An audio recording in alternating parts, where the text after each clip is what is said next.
Paano makakatipid ng mobile data? Napansin mo ba na kahit saglit ka lang gumagamit ng iyong mobile data, ay malaki ang nababawas nito? Kasi kahit hindi naman ginagamit ang ibang apps na naka-install sa ating cellphone, ay nagkukonsume pa rin ito ng data. Kaya kailangan i-turn off natin ang ibang application na hindi naman natin laging ginagamit para hindi agad maubos ang ating mobile data. Kung gusto mong malaman kung paano makatipid ng mobile data, at paano i-turn off ang apps na kahit hindi ginagamit ay nagko-consume ng data, panoorin mo ang video na to. Pero bago ng lahat, kung gusto mo ganitong video, ay huwag mo kalimutang i-follow para updated ka sa mga bago kong video. Una, punta tayo sa ating cellphone. Ayan, so una, kailangan natin pumunta ng settings ng ating cellphone. Then dito sa search bar, type lang natin dito ang data saver. Ayan. Then, lumabas yung data saver. Then, pinutin lang to.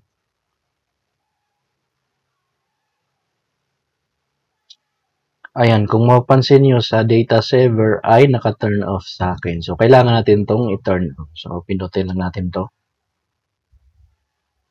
Ayan. Data saver helps cut down your data usage by preventing apps from using data in the background. So, kailangan i-turn on.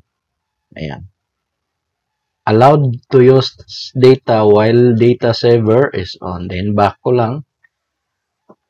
So, ngayon naman, ita-turn off natin yung apps na kahit hindi natin ginagamit or binubuksan, ay nagko-consume pa rin siya ng data. So, back lang natin.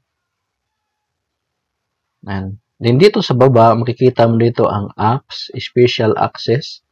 Allowed to use data while data saver is on. Then, open lang natin to. Then, pindutin na tong allowed to use data while data saver is on. Ayan. So, kung mapapansin nyo, naka-turn on sa akin yung CapCut. So, i-turn off lang natin. Then, pati itong Chrome, i-turn off lang.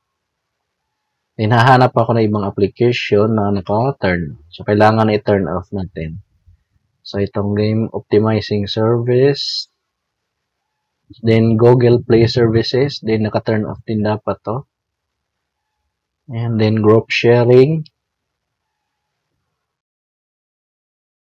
So, kailangan nyo lang i-turn off yung application na hindi nyo naman masyadong ginagamit. So, itong Samsung Push Service. So, pati itong YouTube. So, turn off din natin. So, kayo nang bahala kung anong application ang gusto nyong i-turn off.